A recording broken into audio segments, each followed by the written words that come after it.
Here are your hosts, Derick G and AJ. The heavyweight division has a new player on its hand. Jailton Almeida has legitimately solidified himself as a real problem up in that division. And at the perfect time, this is the perfect storm for him.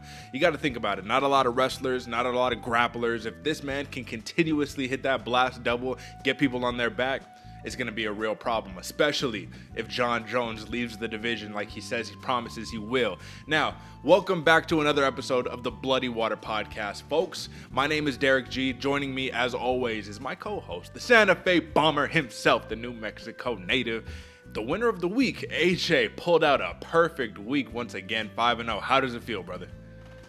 Ooh, it feels good, Derick. It feels great. There's nothing better than hitting picks every single, hitting them right. But what I do gotta say, folks, the best feeling about this is Derick and I had the same picks. He went with the competitiveness in him and decided to choose another one. So, folks, if this is just a rolling, bro, we're 5-0 together. Yep. This is a great feeling for the Bloody Water Podcast crew, and I hope y'all put some money out there because that means you're raking it in with us.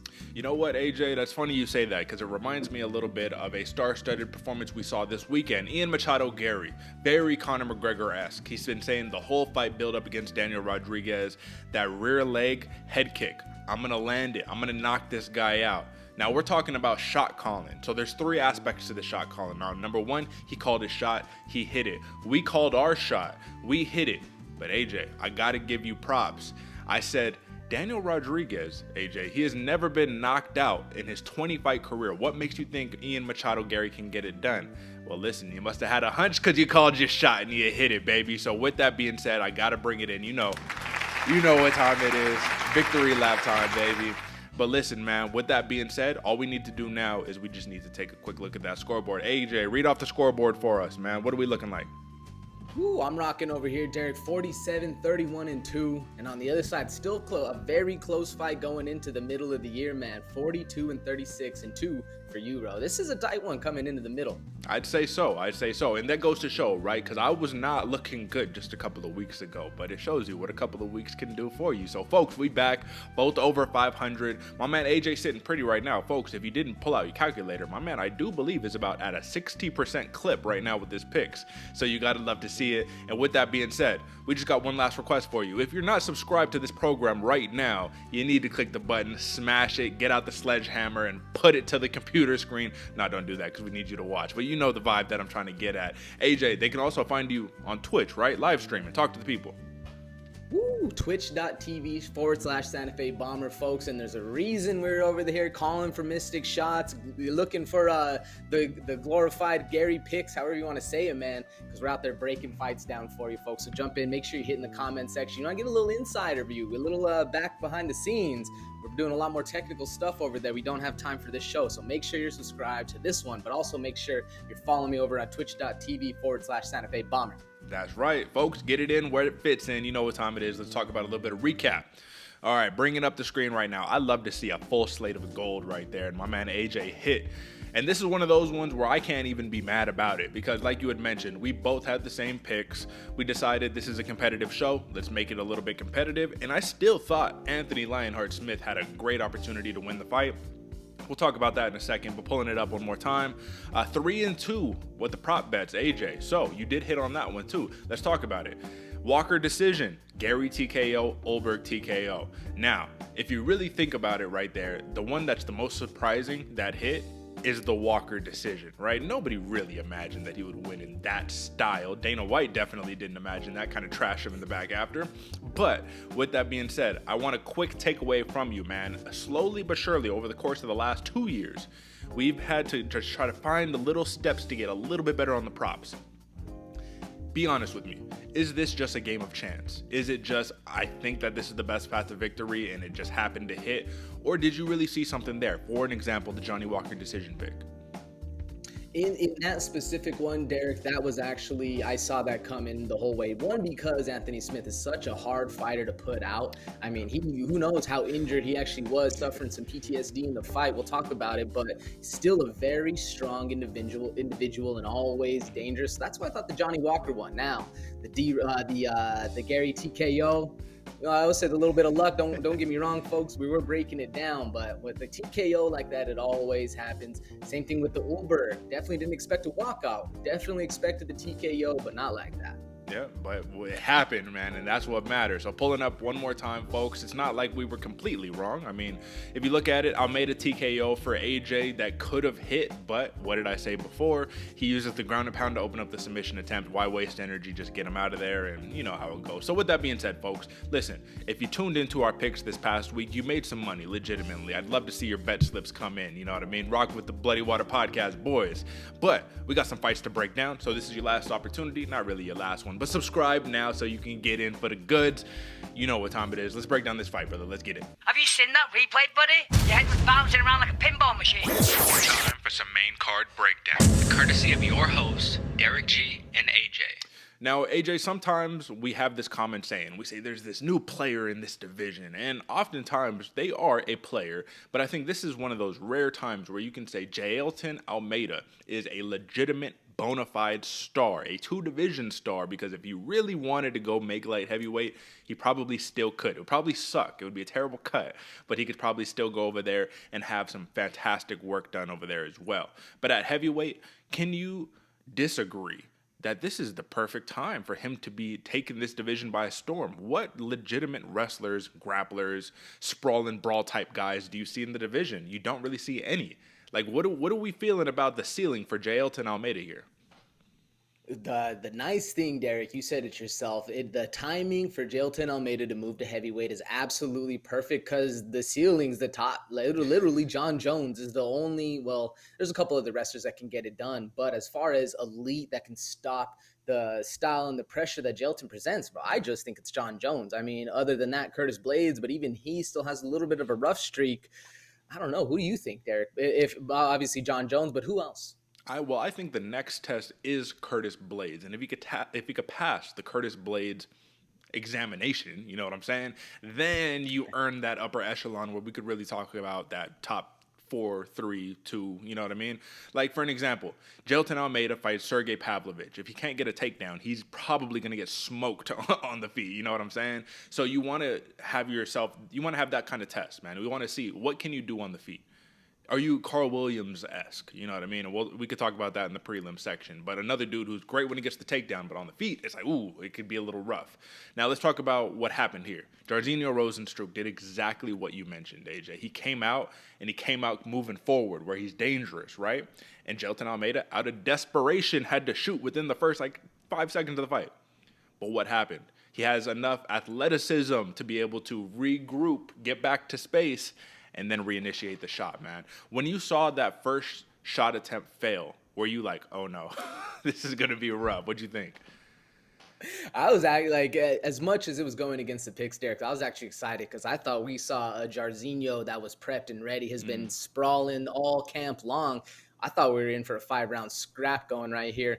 Unfortunately, we saw how it played out when Biggie Boy's back hits the mat. No legs used at all. But for that first sprawl, man, for the first shutdown, as well as actually rocking Almeida, I was very excited, man. I thought we had a good fighter in the hands, especially because all the other ones were doing pretty well so far. Yeah. I would say this, man. At the end of the day, Jailton Almeida has a relentlessness with his grappling that is almost picture perfect to a degree, man, because when you look at it, he did a very specific type of takedown for Rozenstruik. And one of my wrestling buddies at the gym, he was actually helping me train this specifically. He was like, sometimes when you go in on the shot, people tend to try to wrap around the hips and to try to take down your opponent by taking out their hips. But he was like, what you should do is you should wrap around the knees, and then your momentum moving forward along with pulling out their knees is going to ensure that they land flat on their back for the takedown. And Jailton Almeida, when he took down the bigger, heavier Rozenstruik, that's exactly what he did. And the moment he did that, it was over. You know what I mean? That's the thing about Almeida, is that if he gets on top of you and you can't get straight back up to your feet and you're in the middle of the cage and it's not cage wrestling, yeah, man, it's over. So the biggest thing here, man, is do you see Almeida as continuously being that guy as I'm not going to search for that ground and pound TKO, I'm just going to keep hunting for the subs? Do you think that's a smart approach? I do, especially in the heavyweight division, Derek, where a lot of the early round is just muscle and pure grit. Where in those situations, you're posting up, you're posturing, trying to land big bombs. They can also hurt you. Elbows coming up from the top, they can hit them, they can buck out, get on top, reverse the position. There's a lot of things in those first 5 minutes that a lot of the heavyweights can do. So if you're staying calm, patient, pressure on top, not allowing your opponent to breathe at all, basically, that's the smartest plan for Jailton Almeida. Now, can he do that against the upper elites? I think he might even have a problem with the Pavlovich fight too, Derek. I mean, Pavlovich is a big, strong boy. I like that you pointed that out because that would be a very interesting fight after the Curtis Blades test. There is one guy that I think people have forgotten about that I'm still super duper high on. I still think he will absolutely be a champion in this division. And I think that if we're talking about contender versus contender, prospect versus prospect, this is actually going to be Almeida's toughest challenge. And that's Tom Aspinall. Let's not forget about my man. You know what I mean? Yeah, he had the injury, but let my man come back. You want to talk about a dude who can sprawl and brawl and can hit you with his own jiu-jitsu and his own takedowns? That's the guy you're talking about. So there's still work to be done. I don't think at this point we're crowning Almeida as he's the next champion. But I do think that we're talking about an exciting division now where a lot of the older names, right, the Stipes, the Curtis Blades, the Volkovs. I mean, Volkov's still very much game. Derek Lewis, though, they're kind of moving past. And now Sergey Pavlovich, Cyril Gane, Tai Tuivasa, Jailton Almeida, Tom Aspinall. These names are going to, move forward. So last thing, and then we'll move on here, man. At the end of the day, heavyweight division has not been something to clamor over for a long time. Is this the mark of that new window, man? That new generation of like, hell yeah, heavyweights, UFC, let's go. What do you think? I definitely think this is the start of it, Derek. This is the inception of where we're starting to see the old adage of the lighter weights are always the better fighters. Now these heavyweights are starting to get some serious, real deal, well-rounded skill going forward. And I think this is if not the pinnacle, the crux of the start of this transition. Because you're right, all these old fighters that we're seeing that have held the division for so long, even held it up, if some would say, because of lack of fighting, lack of a draw in the heavyweight division, has really been started to push to see more athleticism, more people coming in, more well-roundedness all around, man. And it's very exciting because I agree, this division has been stagnant for quite a long time, especially with the tiers that it seems to develop going forward. Now they're kind of blending all in and we're starting to see a mesh going. I love it. Nothing better than a good old heavyweight scrap, man. I'll just say that. So with that being said, Jailton Almeida, holy shit, that's a new player on the scene, baby, new player. But we get back into this co-main event, and we actually got a little bit to talk about here, man. Johnny Walker, patient Johnny Walker is a scary man. I don't want to call him equivalent to Patient Ngannou, but literally, this is a behemoth of a man, bigger than everybody in his division, and all he has to do is maintain his ground and make you force the action so that he could counter around you. He's going to chop your legs out. He's going to hit you with a big bomb. You try to take him down like Anthony Smith did in this fight, and what does Johnny Walker do? Same thing he did in the last fight. Elbows to the head. Now, for whatever reason, AJ, you called it too, Anthony Smith is just tougher than nails. For whatever reason, he's I don't even know the right word, invulnerable, right, to some of these shots. He just eats them and keeps going, gets the takedown, right? But there was something a little off in this fight, and I think that we need to talk about it, man. Was this a classic Anthony Smith performance, or did he have a hard time just getting in, finding reads on Walker, or was it PTSD in the cage, something weird happened? What do you think? I think it was a mix of all of them, Derek. I think that once Anthony Smith felt that first shot of Johnny Walker, I don't remember if it was a right or a left, he tagged him. And you kind of saw Anthony Smith go, oh shit, take that step back and really reconsider how he's going into this. I don't think at that point, that's when he respected Johnny Walker's power. That's when the whole power dynamic shifted. And then once Johnny Walker started really beating up the legs in the second round, really taking it to him, chopping the tree down, there was a point where Johnny Walker was on the mat and he kicked Anthony Smith's leg backwards. And I think that's the one that really hurt it. It looked like it was a hyperextended knee. And then after that, Anthony Smith didn't really have the power. Now, what the mics caught it and Twitter went crazy with it, the PTSD. When Anthony Smith, you attacked my family, you're the one, and basically reliving that moment when an intruder entered his house and was, not really attacking, but it had the potential to do serious harm to his family. And Anthony Smith had to go in there and stop that. Yeah. Man, when that kind of stuff comes out in the cage, that it shocked me. I don't know if there's like therapy that needs to be done or some situation, but that is a very traumatic moment. And the fact that it came out in another traumatic moment, that it just proved that stress is real for Anthony Smith. And this is a dangerous game that has mental repercussions for so long that you carry that kind of stuff with you, man. It was, I don't want to say sad to see, but it was definitely troublesome, if you will, Derek. What was your thoughts on all that? Well, I think that we should also note we could potentially be grasping at straws here. We could be reaching for something that's not there because that's just our perception. And then Twitter made up a narrative very quickly and just ran with it. And that was that he is PTSD reliving that home invasion situation, which was brought public, right? It was made to light. It did happen, right? It is something that will affect you. But you can also look at it from a different perspective, and you could think of it of what if he was just trying to hype himself up because he was feeling a little flat in the fight, and he was all like trying to envision Johnny Walker as that guy so he could fight harder, right? Also grasping at straws, but it's on the table of possibilities. Now, the funniest thing, which you don't want to make light of a situation like this, is that Anthony Smith is talking to him, "You're attacking my family." And Johnny Walker's like, "Huh?" And he's like, "Yeah, you're attacking my family." And Johnny Walker's like, "What?" Like he just like, okay, all right, you know what I mean? Leg kick, you know what I mean? Boom, all right. And that part right there, I think it really showed the dynamic of the fight. And the dynamic of the fight was Johnny Walker wasn't just patient, he was relaxed. He was calm. He was not this bundle of energy that is waiting to burst like he generally is. Now, you did see a couple of the antics, right? You saw the what do you call it, handstand roundhouse kick. You saw the couple flying knees, the one that he connected with at the very end. But let's talk about this part. He might have been relaxed almost to a detriment because come the end of the fight, you have an opportunity to really put your opponent out of their misery. And a lot of people do say it kind of felt like Johnny Walker almost gave mercy and held back and was like, I already won the fight. I'm good. I don't need to give you extra punishment. This is MMA, man. At the end of the day, this is a sport, but it's a little bit different. When you're punching each other in the face for a paycheck, you know what I mean? You kind of need to finish your food. Should he continue this streak of playing with the food, or does he need to just finish the job? No, he needs to finish the job, especially when the boss is criticizing you and not willing to give you a bonus because all the stuff you did previous is a different fighter, and admittedly a better fighter, a more calculated, patient, calm, thinking forward fighter. When you're solving problems in there, you love to see it, but you can't lose that wild man aspect that got you to the show.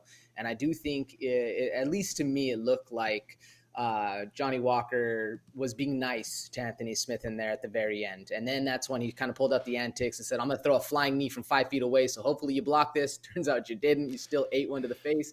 But it did definitely seem like Johnny Walker took his foot off the gas, especially in that last 3 minutes of the round, which was why he caught all the criticism from Dana White. Personally, though, I think it was a great fight. I mean, Can you finish an absolute savage like Johnny Walker with all the shots he took? I mean, he could have put it on him and then catch a big right hand, go to sleep. So there's many variables that go into that. I think it was a smart move by Johnny Walker to play it safe. But if you got somebody that hurt and you know you can finish the fight and you signed a contract, don't be nice to them. Finish the fight. Quit playing with your food. I will say this, because I thought that was a great point overall, right? At the end of the day, get the job done. But you do have to clap it up for a Johnny Walker. I said it in the pre-show. We all want to root for him. We want to see him be successful. He's got the charisma of a man. You're just like, oh, man, I hope you do well, right? He had a little bit of a rough go, man, after losing to Nikita Krylov, Corey Anderson, Thiago Santos, Jamal Hill. After all of the hype, you could get very down on yourself. And he could not have made this comeback, but he's ripped off 3 in a row. Iwan Kutalaba, Paul Craig, and now Anthony Smith. And what did he do after he wins the fight? He jumps out the cage, runs directly to Jamal Hill, and he says, hey, I'm coming. I'll see you soon. Which I thought was almost comical because Jamal Hill knocked him out in a way that made video game knockouts look more realistic than what happened in real life. You know what I mean? Like it looked like a cartoon, right? So it was just funny, but at the same time, Johnny Walker, man. New, reinvented problem on the light heavyweight scene. You got to love it, man. You got to love it. So going from a man who reestablished himself to a man who has never lost in the first place, the future, Ian Machado Garry. The future is actually starting to legitimately sound like a very apt nickname at this point, man, because I was saying this whole pre-fight buildup. I maybe didn't say it on the show, AJ, but in my head, when I was talking to, the people who I was talking to about the fight and doing all that, I said, hey, this dude Gary's talking a lot of shit right now, man. Like, he better come correct. He better, you know what I mean, get this job done. Because if D-Rod is the guy that could be a live dog and could tune him up. But, bro, he came out in the sharpest performance we've seen in his entire career. And I just will say it like this. He was younger. He was sharper. He was more hungry. He was motivated. He knew what he needed to do to win, and he got the job done. Simple as that. What do you make of it? I love the way Ian Garry fights. One, with all the antics and all the call-outs and all that stuff, he basically baited D-Rod into a stand and bang playground fight. Nobody was shooting. It worked out perfectly into Ian Garry's game plan. I think why it works out perfectly, he's one of the very few fighters that knows how to fight at length. He knows how to use his height to his advantage, and we saw it with that big right kick. He was calling for it all week, saying this is a big problem for D-Rod coming in. Sure enough, it looks like Ian Garry reads or watches a lot of film and knows what this boy's talking about, practices it perfectly, and executes it to perfection as well. Bro, he was calling it not just pre-fight week. He was calling it in interviews leading up to the fight, saying it. Oh, how are you going to beat D-Rod? He was like, I'm telling you, man, that rear leg head kick, it's going to be the one. And he got it. He got the job done. And that's kind of the point right here, man, is that he called his shot and he hit it. That was McGregor-esque. He is Irish. He is a big bravado talker. He is dancing, having fun. So this is the new star in the welterweight division. But what's the welterweight division littered of, AJ? It's wrestlers, you know what I mean? So you fought D-Rod, who just stood and banged with you. And that's totally cool, man. But if we actually take a quick look at Ian Machado Garry's hit list, in the UFC at least, it's been Jordan Williams, Darian Weeks, Song Kanan, Daniel Rodriguez. You're going to notice a theme there. And the theme is it's not the most high-level fighters, right? Because at the end of the day, you want to build up your prospect. So now he needs to really take on these upper echelon of welterweights who can also take the fight to the ground and keep them there. So what do you think the ceiling is? And I hate to ask this question over and over again, but for Ian Machado Garry, the ceiling seems to be very high right now. But we also have to acknowledge that while D-Rod is a legit veteran, a legit contender, D-Rod had barely broken into top 15 contention. So it's not like he was a solidified ranked guy. You know what I mean? When he fights the solidified ranked guys, and if I give you an example right now, AJ, I'm just going to throw out a name right there. Let's just call it a Michael Chiesa. Let's just call that, right? You know, not going to say that that's going to be a winnable fight, but like Michael Chiesa is a OG. What do you think? Can he get the job done there? It's hard to not say Ian Machado Garry's ceiling is to the roof. You know, this dude can go all the way to championship, especially because he's willing to put in the work and not just take the easy route, couple fights, and then I get to the championship, falter or not. This is how it goes. This dude wants to go from the ground up. So it's hard not to root for the determination and the will for that. But you're right, Derek. There are a lot of wrestlers, and I will be a little more comfortable to really push that narrative that this dude is the future, the champ, the guy that's going to be taking the crown from everybody and holding it forever. Once he's able to shut down those wrestlers, you know, or once he's able to shut down the grapplers. When we see Ian Machado Garry on his back in the deep waters, bloodied up, canvases painted red, what does he make of himself then when his shots calling didn't work? When he said, oh, I got this for the guy, it turns out the guy had something else. That's the mark of a true champion. If Ian Machado Garry can come in and survive that, turn it into his fight, then I'm willing to kind of toot the trumpet a little bit more. But still, this guy has a lot of very good skill sets. It looks very sharp, very young, very hungry, tenacious, all the aspects you want. We just got to see the iron get forged, if you will, in that octagon. What do you think? I agree, but do you think he could beat Chiesa? Yeah, I actually do think he could beat Chiesa. Okay, all right. That was my main question. Yeah, no, I feel everything that you're saying is correct. I'll really crown him as the next guy once you see that. But he did call out Neil Magny, right? So that is a big test right there. That is a good grappler. That is an OG, a veteran right there. But I do think that even Neil Magny, it's like, is that the test you want? Maybe a Vicente Luque, maybe. I mean, here's the thing, man. You get up to that top, you're talking about Sean Brady, Shavkat Rakhmonov, Hamzat, Bilal, Gilbert, Colby, Kamaru. Like, oh, we need to maybe take a couple steps back. But he did say, he's like, I have this 6-fight plan where I'm going to, and listen, man, a plan is a plan, but not everything goes to plan. Everyone has a plan until they get punched in the mouth. Shout out Mike Tyson. All right, man. Let's move on to another big threat in the light heavyweight division. Carlos Ulberg gets the job done quick, early. We called it left hook Larry. We said this dude has a phenomenal jab. Turn it on over to that check hook. Ihor brought out the knee pads. And you could tell he was trying to grapple up this fight, and he was trying to muddy up some of Carlos Ulberg's plan to victory, his path to victory. And Ulberg shut it down before he could get started. So it was beautiful, and I don't have a lot to say on this other than Ulberg looks like a world beater currently, but what's another common thread? He's not really fighting a lot of grapplers. And when he fought a dude who could grapple, he lost, and that was Kennedy and Chekwu, right? Mm-hmm. So what are we making of Carlos Ulberg, man? This phenomenon where on the feet, looking like a legitimate champion right here. Like he could just destroy everybody in his path with this death touch power. But we know light heavyweight, you're going to get put on your back eventually. What do you think? Yeah, it seems to be the city kickboxing camp does a very, very good job of game planning, selecting the right opponent, and getting the fight to where it's going to be most beneficial for their team. That being said, Derek, you said it, man. The light heavyweight division is stacked with wrestlers and going to give Carlos Ulberg a lot of problems. So go get a little more training out there. You got Volk, you got a lot of wrestlers, but to see him go with somebody like Fight Ready, Henry Cejudo, really change a camp, really develop those skills. That'll be the next evolution of the Carlos Ulberg. Not saying he's going to do that. This dude seems like he's going to stay loyal to that gym as most of those same fighters do.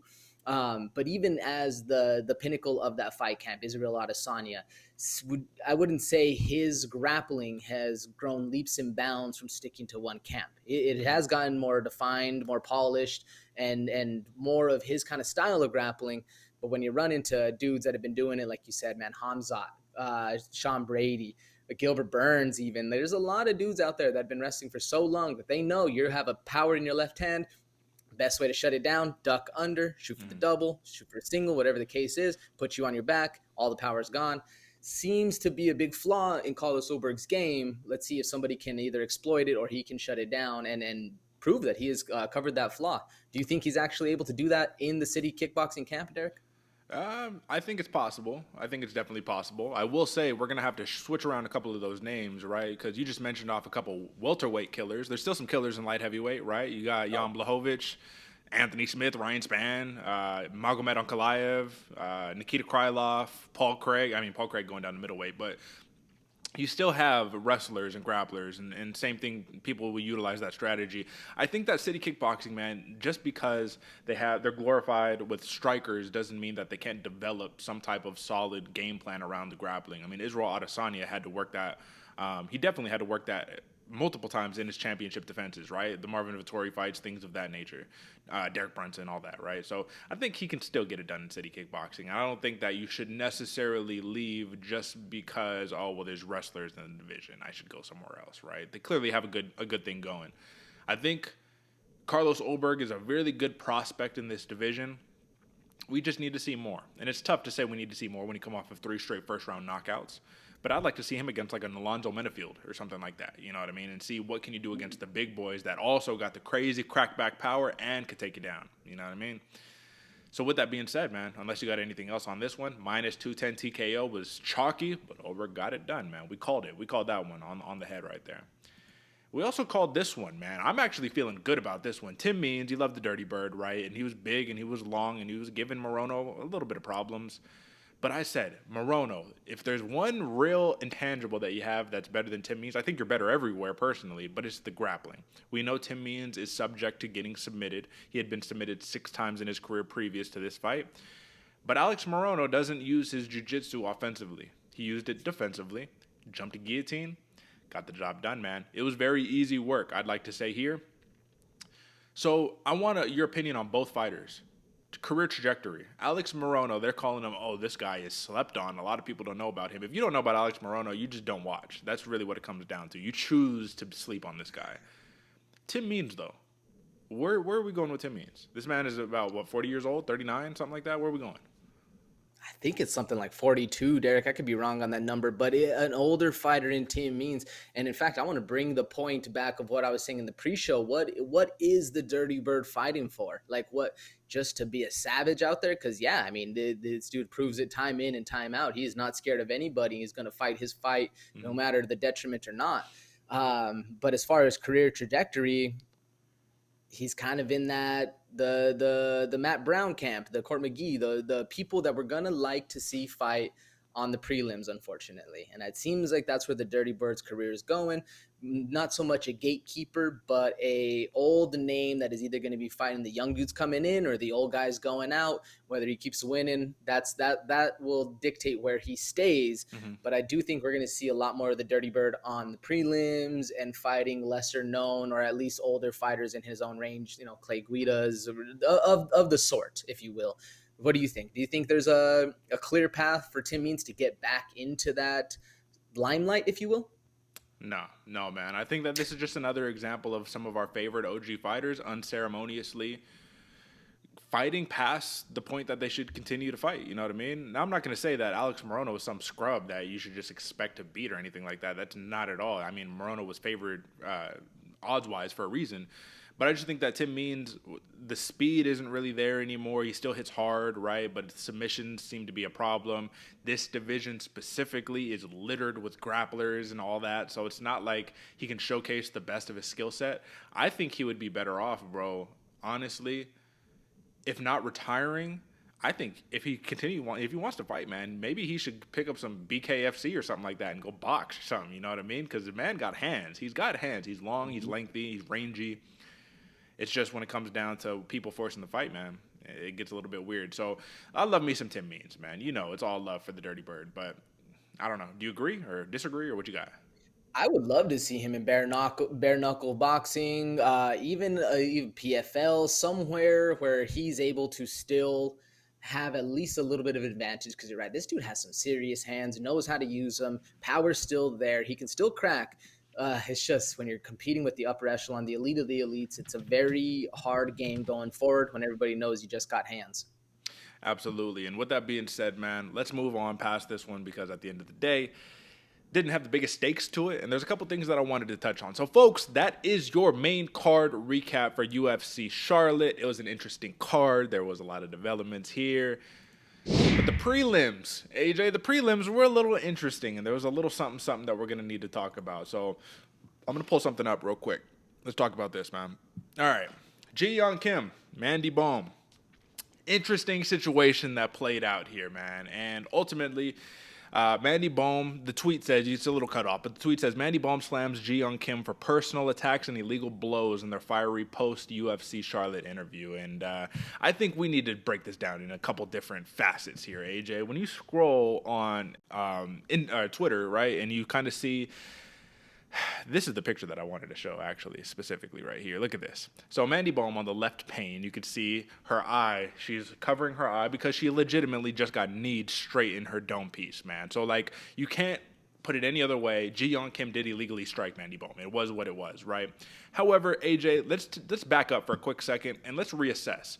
Well, how are we feeling today still about the one hand touching the mat equates to a grounded opponent? And you cannot strike them to the head. What are we feeling about that? I hate it, Derek. I absolutely hate it. If you don't want your head to be kneed, then protect your head. Don't cheat, or don't. It's not a cheat. Don't play the game. And I think Henry Cejudo even said it. He released a video of him talking to Herb Dean in the back saying that if this dude's going to play the game, he's going to put his hand on a thing. That's not a grounded opponent. There's a whole big and back and forth about it. I love the way that ONE FC does it, where you can knee on the ground. It's a fight. You're telling me I can't knee this dude? Sure, soccer kick. Yeah, seems a little, not cool. But if you're willing to not put your guard up in a position in which you are able to be kneed in the face, it's kind of your own fault. At least that's the way I see it. Do you agree? Yes, but at the same time, I will say that I see both sides of this argument, because if you change that rule, the fight looks completely different. You'll notice if you watch MMA and ONE Championship, it looks different than the UFC.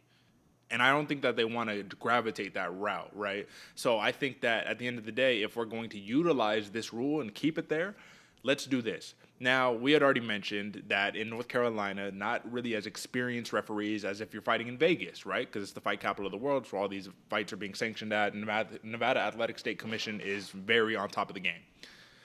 You'll notice in Vegas, a lot of the referees, when they get to that position, because they know it's a tricky spot, the fighter, hey, their hand is down, they are a grounded opponent, you cannot strike to the head. That's very helpful. I'm not saying they have to do that, but it would avoid these situations. It would avoid this from happening. So she gets hit in the eye, and immediately she like basically stops the action herself. Referee steps in. It was like, yo, you need her in the face. Like, what are you doing, bro? But let's talk about what happened before that. So Mandy Bohm did have a situation where the fight, they broke up, right? It wasn't in between rounds. They got the fight kind of broke up and they're like, all right, reset your positions or whatnot. And then Mandy Bohm kind of like, I don't know if she ankle picked her or she just held on a little bit longer, but kind of like did a little extracurricular, tripped Jeon Kim. And I was like, man, it's always the person that reacts, not the person who starts it that gets penalized, because after the round ends, what does Jeon Kim do? She gives her a little Sparta kick, bro. She gave her a little, get off me, which totally was out of line. But immediately, point taken for Jeon Kim. So I was like, okay, we're going to immediately take a point, but we're not going to talk about the other one? Okay. This is it, though, right here, AJ.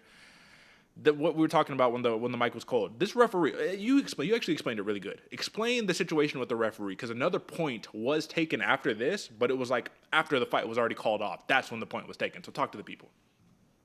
And the referee in the situation was a very interesting call. But I want to touch on the kick, the Sparta kick that Jeon Kim had as well.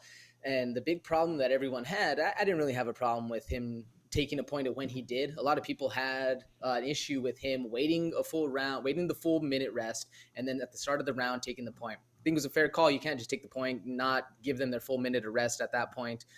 I don't really mind that, but when you're taking a point at the end of the fight is over. There was an illegal move. The fight is called off. You already, waved your hand, signaling the fight is done. Judges have entered their points at their scorecards, and then you still take a point. You have essentially decided the fight on your own. Yeah. If it wasn't for that last point taken in overtime, in extra time, and not even what's in a sanctioned match, if that point wasn't taken, Jeon Kim wins the fight. So with that, man, it seems not highway robbery, but it seems like the referee took what's the word I'm looking for? Derick took liberties that should not have been accessible to him. When you're doing that, you're literally deciding the fight for your own, or not your own self, but you're deciding the fight yourself, making it the outcome of how you want to, and it's completely unfair to the fighters. Should a point been taken? I don't really think so, because you already called off the fight, so that it's a fight-ending sequence. Fight's over. You can't take a point after that. It's a whole mix 'em up, and why we need more clarification on the rules and referees. It's what do you think there? Because it's a very weird situation all around. I pretty much completely agree, man. I just felt like at the end of the day, he was arbitrarily, and it's at the end of the day, like a referee, that's their job, is to arbitrarily kind of take these points. But like he, on his own accord, was like, I'm going to give you a point, and then I'm going to give you another point because you're being unsportsmanlike, right? But I just think that he completely negated the thing that started this. There was already heat in the beginning of this fight. Mandy Bohm does something, does not get penalized for it at all. It is Jeon Kim's fault, though. She kind of jeopardized her own self in this fight. You shouldn't have hit her illegally. You shouldn't have kicked her after the bell rang. Like, at the end of the day, we can't excuse her for this. You acted unprofessionally. It is what it is. But we also need to talk about this, man. They say that this was the Academy Award performance by Mandy Bohm. Like that. She was, it was all good, right? She was all hurt, and then it was all good. It was like, no, we back. You know what I'm saying? So this is what makes me want to go back to the original kind of picture that I was showing. Let me see if I can pull it back up. Because Mandy Bohm, given that there was heat behind this fight, and I like Mandy Bohm, man. I do like her as a fighter. Hold on, let me see. I might have lost it. I might have to go back to it. So let me go and re-find it, right? But Mandy Bohm as a fighter, though, man, she's a good fighter. I just felt like she really played heel into this one to where at the end she, yep, that's right, I won. And it's like, you really didn't win, and those 2 points are why you won. So what do you got on, to kind of round this one out? I'm hoping you find that picture again if you search for it, because I'm curious if that's after the fight. I've seen many people, the original one where she's sitting in her locker room. Do you know if that was post-fight, pre-fight? No, I think that's that was a completely different. Was it? Yeah, that wasn't even related. Either way, I was like, if the picture on the left is post-fight, that knee did absolutely nothing. We've seen people eat knees left and right. You can see it right there, closing her eye.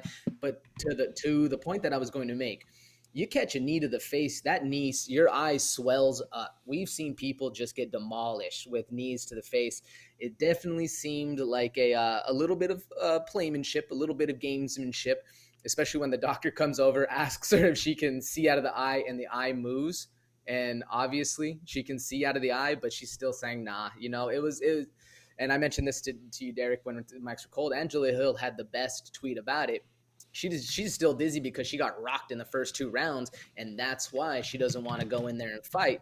Mandy Bohm, it looks like, and I don't want to say she did this intentionally or did this on purpose, but it looks like from the appearance, or from the outside appearance, that she saw a way out of the fight that she was losing, and she decided to take it. Now, is that something we should hold against her? No, she got a legally knee in the face. I mean, do us as diehard fight fans respect that? No, but I wouldn't say I'm going to disrespect her for it. What do you think, Derek? No, everything that I said is there. Everything you said, I think, is fair. I think at the end of the day, man, it was a game, and they played it as a game, right? But I think that there's repercussions because the officiating should have been better here. But this is the Angela Hill tweet. She doesn't want to continue because she's been wobbled since the first 2 seconds of the fight, because she did immediately get rocked in like the first 2 seconds of the fight. Either way, man, the outcome was what it was, right? There's no change in it now. You just got to feel for Ji-Yeon Kim, but at the same time, you got to not feel for Ji-Yeon Kim because she kind of did it to herself. She didn't kind of do it to herself. She literally did it to herself. I just think that to round this whole discussion out, Mandy Bohm is like that kid in class or whatnot that like does some shit, spits a spitball at you or some shit, and then you walk up out of your seat and you smack him in the face, and then the teacher's like, you go to the principal's office, you're suspended. But you're like, oh no, but she did. And then they're all acting it up. Oh no, I didn't do nothing, right? I felt like that was kind of it. So maybe that's something we can all relate to. I know you could relate to that, right? Oh, 100%, Derek. That is the perfect analogy for exactly what happened, especially because once the fight gets announced, Mandy Bohm's happy as can be. No longer does that eye hurt, man. She's excited to get her win and show bonus. I don't know. That's the key right there. Yes, sir. All right, man. A couple more prelim bouts that I wanted to talk about. This one right here, Tainara Lisboa. Oh, Lord, man. That was your sleeper. She delivered, bro. She put it on Jessica Rose Clark. There was, like, listen, man, I kind of said it like this. I was like, all right, if Lisboa, who was piecing up Jessica Rose Clark on the feet, right? I was like, if she can avoid a takedown in round 2, she's going to finish her, right? Of course, she gets taken down. It was super easy. Jessica Rose Clark just forced that, and then it was just kind of playing the waiting game, all that good stuff. Jessica Rose Clark did give her a nasty elbow, opened up a gash right like above her eye. So that was nasty. Muay Thai strikers probably used to it, though. Probably a lot of scar tissue, you know what I mean? But what was impressive is she turned into a grappler, bro. And she said, oh, you want to play jiu-jitsu? Because she does have some jiu-jitsu. She's like, you want to play jiu-jitsu? All right. Ended up choking out Jessica Rose Clark. Did have a submission attempt with the armbar going. This is really my question. Lisboa, we know she's good. We knew she was going to be exciting. New player on the scene. Once again, Jessica Rose Clark. This might be the end of the Jessica Rose Clark here, the era of Jessica Rose Clark in the UFC, given that she has now lost 3 straight fights via submission. What do you think? And what really did it for me, and I'm a big Jessie Jess fan, man. One of the reasons I picked this fight, because I thought Jessica Rose Clark had that absolute dog in her we've seen before. She is pre-UFC, man, relentless. Not dirty fighter, but the kind of dirty fighter we like, you know, gritty in there, putting it to you, always down for the scrap, has really good striking. Even the announcers were saying one of the best striking in the division. Lisboa came in and you saw that first one just stun Jessica Rose Clark, and she goes, "Oh shit, I gotta grapple now." Yep. Like, oh, that hurt. I'm shooting a takedown. And what really did for me, Derek, was seeing the fight leave Jessica Rose Clark, if you will, the excitement, the tenacity, the pressure that she came in with. Got cracked and says, I don't really want to be here anymore. Let's kind of take this fight to the ground, especially in the end sequence, even though she did hurt her with the elbow. It seemed like it was one of those submissions where it's like, yo, dog, I'm gonna turn around. I'm going to give you my back. Just hit me with a quick RNC. I'm going to give you a little tap, all right? It seemed like the fighter did not want to be there, and that's why I agree with you. This might be the end of the Jessie Jess era, man. Yeah, to me, I wouldn't necessarily take it that deep because it did feel like she was getting bested on the feet. She turned to the wrestling, which she's been working on, right? And when it came down to the wrestling sequences, she got caught in that armbar, and I think a little PTSD popped out like, not again. This cannot be happening to me again. Did whatever she needed to do to fight out of that armbar, which she did, and then eventually it just became too much, man. You know, someone gets your back, they put the arm under the neck, and you're like, fuck, I can't breathe. This sucks. I'll tap. You know what I mean? And then she looked very dejected at the end, and that was the hard part. But at the end of the day, this is fighting, man. And Lisboa, you know, thrill and agony. She got the thrill. Jessica Rose Clark got the agony. Let me talk about my sleeper real quick, which I think delivered so much so that Bryan Battle, who missed weight, which is very disappointing, actually still got a bonus here against Gabe Green for knocking him out in 14 seconds. 6th fastest knockout in the UFC's welterweight division. Might be UFC's history in total, but I know for sure 6th fastest knockout in something UFC related.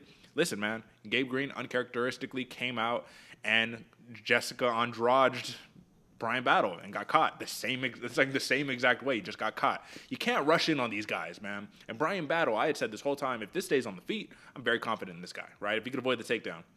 Bro, Bryan Battle hits you. He said it. He was all like, man, I put my hand on you. I'm knocking these dudes out, bro. I thought it would come in the form of a kick. But Bryan Battle in North Carolina, he's from North Carolina. Dude looked like he was about to cry when he got the win because of, like, this is probably, you've been dreaming of this your whole life, man. And it happened. And the big question is, now what? I just did the thing that I wanted to do. Now let's get the belt or something, right? But we're still way too early for that, man. What'd you make of that? Man, I love the character arc that Bryan Battle has been going for, man. From the underestimated chubby dude on the Ultimate Fighter coming in last pick, gets the dub, then really you see him transform into no longer Pooh Bear, man. This dude is the butcher now. And getting ripped, dyeing the hair, going a little blonde Brunson homage, if you will. But what I like most about this fight, Derek, we saw when the Gabe Green starts putting on the pressure.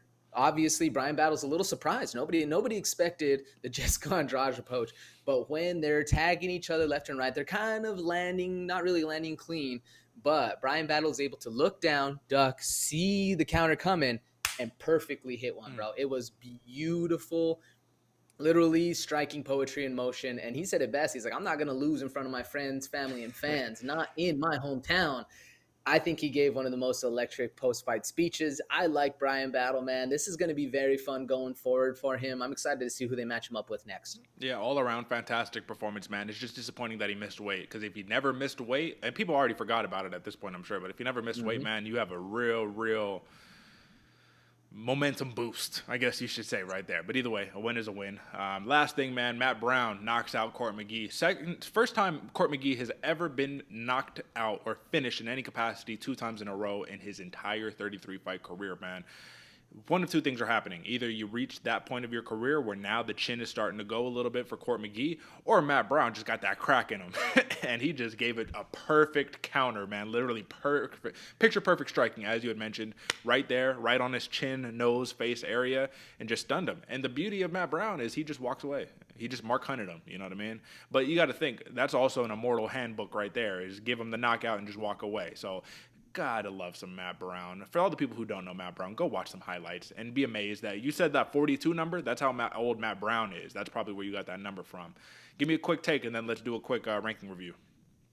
I don't know who said it, Derek, but this is one of the best quotes, or yeah, it is a quote that I heard about this fight, man.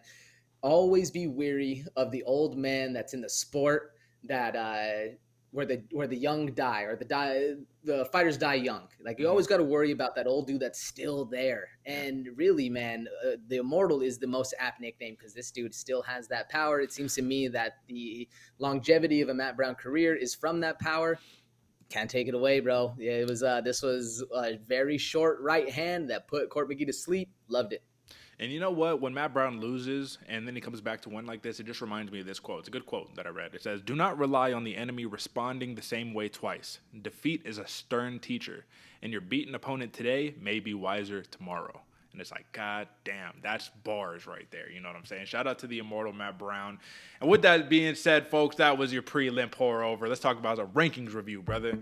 And today, you know what division we're going to be talking about. There's only one division to talk about. That's the heavyweight division, folks. All right, man. We're going to make this short and simple. There's one guy that we're here to talk about. It's Jailton Almeida. And if you look at, that's actually light heavyweight. Let's move to heavyweight. If you look at my rankings right here, it looks like, AJ, you got a little bit of an update that needs to be done. I have Jailton Almeida at number 13 in my personal rankings. It looks like you have him at number 14, and then the UFC had him at number 12. So we're all kind of in that same boat, right? Real question is, he beats Jairzinho Rozenstruik, who I have at 9, UFC has at 9, you have at 10, right? Yeah. So either way, he pretty much breaks into that top 10. You break into the top 10, now you need to fight a top 10 fighter, a legitimate bona fide top 10 fighter. He calls out Tai Tuivasa. But if you take a look and tie at number 6, there's a couple people that he's skipping, right? And that is Sergey Spivak, Alexander Volkov. Marcin Tybura does have a fight scheduled against someone that you probably wouldn't believe. Who's fighting Marcin Tybura? I'm pulling it up right Yeah, pull it now. up, please. I do not remember, but let's see. So as you pull that up, my whole thing here is that who do we want to see Almeida against next? Do you have the answer? Tom Aspinall. It is Tom Aspinall. That's right. Tom Aspinall, Marcin Tybura. Okay, so Tom Aspinall is off the table because he's booked up. Marcin Tybura is off the table because he's booked up. And unless Almeida waits, that means you got either Volkov, Spivak, Tuivasa, Blades, gone. It's really your only options. Pavlovich, obviously, that's out of the question, right? Miocic, John Jones, all out of the question. Who is the most likely that we want to see him fight against next and that he probably will fight against next? Most likely for me, Derek, would probably be the Sergey Spivak fight. If we're slow rolling Jailton Almeida, we're not going to push this dude right to the top. I think the smartest fight possible right now is at Sergey Spivak. If you're looking to really test this dude, Alexander Volkov, see how he handles the length, see how he handles the new patient Volkov, and somebody with absolute power that can hit you before you even think about shooting for a double leg.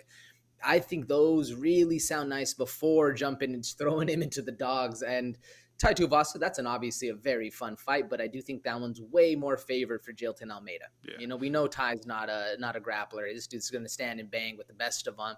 So I think that's a little cherry picking. I mean, obviously it'd be a fun fight regardless because Bam Bam always brings it. I like the Volkov fight if we're going faster. What about you, Derek? Yeah, no, I think that there's a few options that you have to pick for, but it has to be probably Spivak, Tuivasa, or Blades if Blades is feeling like, hey, I got to just take whatever comes my way, you know what I mean? Either way, I want to see him against a grappler. If you could beat a good grappler in this heavyweight division, all right, now we're talking. Because if we're being honest, when Alex Paeta made his resurgence, right, to the championship here in the middleweight division, he really only fought one guy who was a grappler, and he didn't grapple in that fight. So it's like, you fought the guy, I guess, but it didn't really count. Either way, man, that is your 60 seconds rankings review.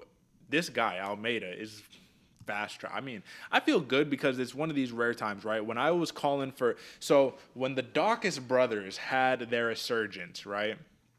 And I was on camp Tom Aspinall. You were more on the Dawkins bro side. The Dawkins brothers got their push way earlier. Then Tom Aspinall started to get his rise, and then his rise halted due to the injury. This is one where I feel good because Almeida, I said from the Dana White Contender Series moment, this guy's a problem, right? And look at what he did. This dude is just ascending. It's a beautiful thing to see. All right, AJ. Well, it's been a very productive show here. UFC Charlotte. Now, the next fight that we have is going to be Mackenzie Dern versus Angela Hill in a main event. That's going to be next week. Should be a fun series of fights overall. Let me take a quick peek at who we have on the docket. And it looks like, as it stands right now, we have Mackenzie Dern, Angela Hill, Anthony Hernandez, Edmund Shabazian, Emily Ducati versus Lupe Godinez, Andre Fialio, Joaquin Buckley, Diego Fajeda, Michael Johnson.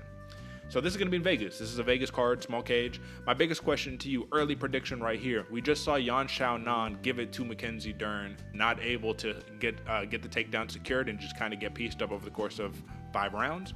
Does Angela Hill repeat that performance, man? Because a lot of people, I can guarantee you, are going to be sleeping on Angela Hill because they look at her record and they say she's closer to 500 than anything. She don't got nothing for it. What do you think? I do think she's going to come ready and prepared with the hands, bro, especially when we saw Mackenzie Dern not handle her last fight that well and really kind of had that oh shit look in her face of, damn, I'm getting pieced up.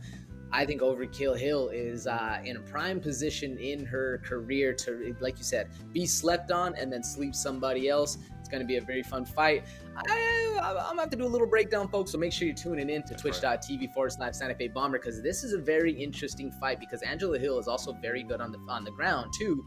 Mackenzie Dern, we'll see if her hands have improved, but this is going to be a very tactful fight. We're going to break down, folks, so make sure you're tuning in.